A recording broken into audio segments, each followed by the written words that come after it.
Bonsoir à tous, heureux de vous retrouver. Alors dans la capsule de ce soir, je vais vous proposer l'étude, toujours dans le cadre de la propagation des ondes mécaniques progressives sinusoïdales périodiques. Alors je vais vous proposer l'étude de cette onde mécanique progressive périodique sinusoïdale, mais sur un milieu liquide à la surface de l'eau. Alors, pour étudier les propriétés et les caractéristiques d'un tel phénomène, bien évidemment au laboratoire, on utilise un dispositif expérimental qu'on appelle la cuve à ondes.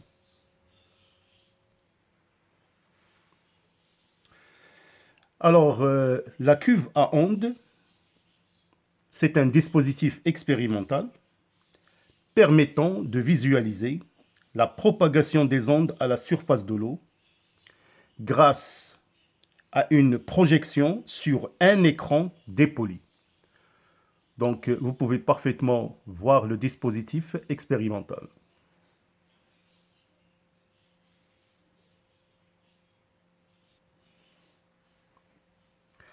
Alors donc, au-dessus de la cuve, donc on envoie un faisceau lumineux et dans la cuve, on observe une zone brillante et une zone sombre.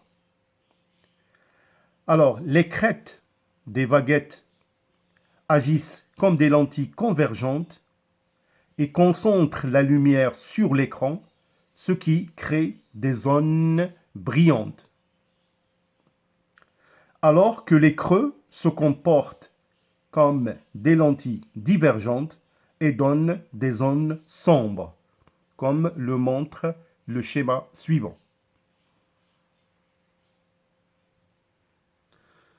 Alors donc on a dit que les crêtes des vaguelettes, c'est eux qui créent des zones brillantes et les creux se comportent comme des lentilles divergentes qui créent ou plutôt qui donnent des zones sombres. Alors donc maintenant on va voir le mode de fonctionnement de cette cuve à ondes. Alors dans ce cas-là, on va utiliser dans la cuve à ondes une pointe qui va créer des ondes circulaires et on va observer l'alternance périodique des rides brillantes et sombres de forme circulaire.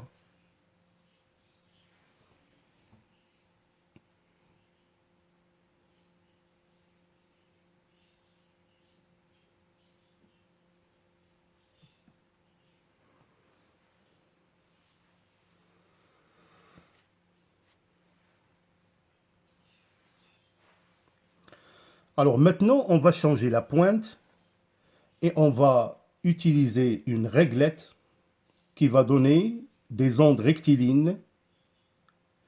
Et bien évidemment, on va remarquer encore une fois l'alternance périodique des rides brillantes et sombres, traduisant la propagation de la perturbation périodique qui est créée par le vibreur à la surface de l'eau.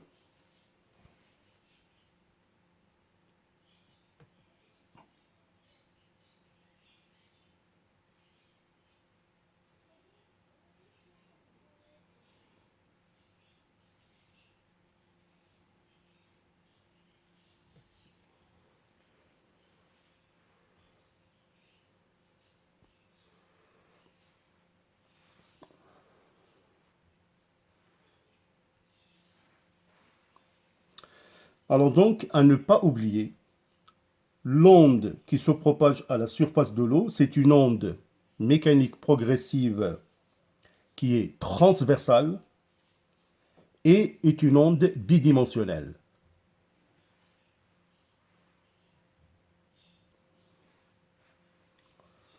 Alors donc voilà, quand on utilise la pointe, donc on peut faire parfaitement une coupe transversale, ce qui nous donne vraiment un schéma expliquant la propagation à partir d'un point S.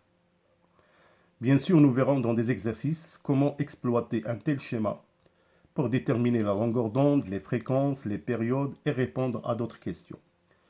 Alors quand il s'agit d'une réglette, donc le schéma prend cette allure-là, sur lequel bien évidemment aussi on va travailler.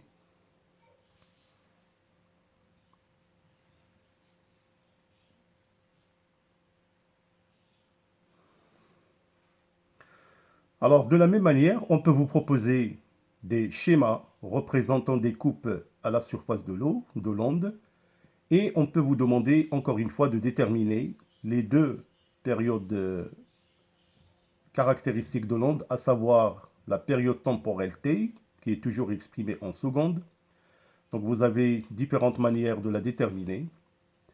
La fréquence n est égale à 1 sur t.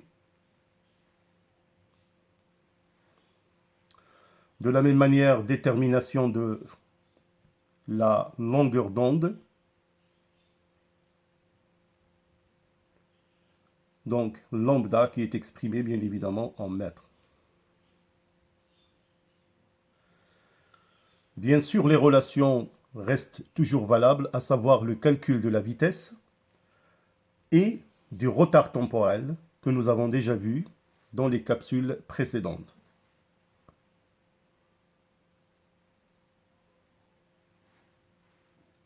De la même manière, les mêmes relations qui permettent de comparer le mouvement de deux points ou de plusieurs points et bien sûr de déterminer les élongations, soit des points à une distance de la source ou bien celui de la source. Donc, toutes ces relations resteront valables et vérifiées.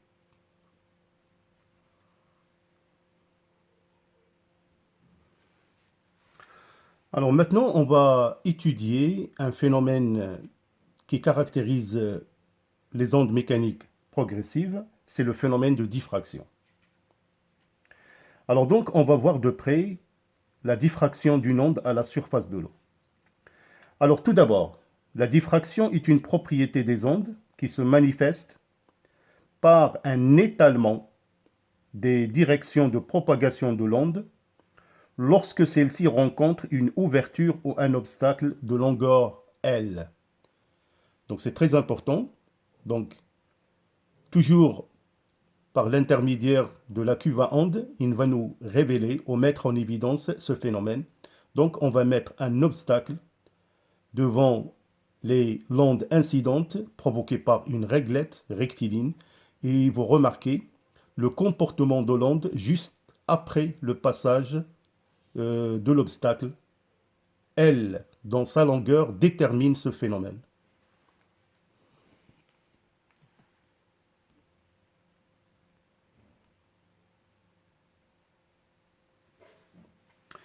Alors, comme vous avez certainement remarqué, le phénomène de diffraction, c'est un phénomène qu'on peut observer dans la vie courante. Alors donc, à retenir, pour l'épaisseur petit a, qui est l'ouverture de l'obstacle, donc le phénomène de diffraction est observable si a est inférieur à lambda ou bien a est à peu près égal à lambda. Alors comme vous pouvez le remarquer, ici l'onde change de forme et devient circulaire. Alors donc là vous avez entre deux franges rectilignes, donc c'est une longueur d'onde, donc il faut savoir la calculer, on verra ça dans des exercices. Alors qu'est-ce qu'on remarque après la diffraction? Donc lors de la diffraction, on remarque que la longueur d'onde ne change pas de valeur, il garde la même valeur. La onde diffractée conserve la même vitesse. Donc il n'y a que la forme, l'allure qui est devenue circulaire après la diffraction, comme si A se comporte comme une source secondaire.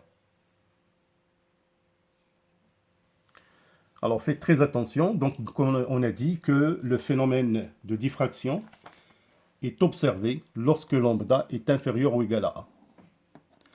Alors si A est supérieur à lambda, c'est-à-dire la longueur de l'ouverture, on a ce qu'on appelle une onde diaphragmée et on n'a aucun changement.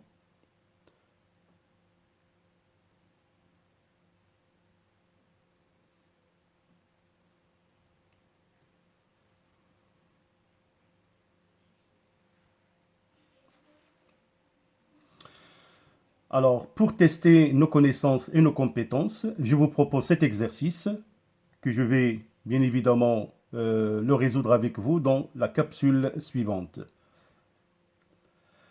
Alors, sur la surface de l'eau, contenue dans une cuve à ondes, on crée à l'instant t est égal à 0 une onde progressive sinusoïdale de fréquence n. En un point S, à l'aide d'une pointe liée à un vibreur. Cette onde se propage sans amortissement et sans réflexion avec une vitesse constante. La figure ci-dessous représente une coupe de la surface de l'eau suivant un plan vertical passant par S à un instant T1. L'élongation de la source YS de T est égale 10 puissance moins 2 sinus 100 pi T. Il est exprimé bien évidemment en mètres. Alors voilà la coupe effectuée. On donne N est égal à 50 Hz et AB est égal à 10 cm. Les questions que je vous laisse bien évidemment traiter. Question Q1. Déterminer l'instant T1. On considère un point N de la surface de l'eau à l'instant T. Le point P appartient à la crête numéro 1. Numéro 4.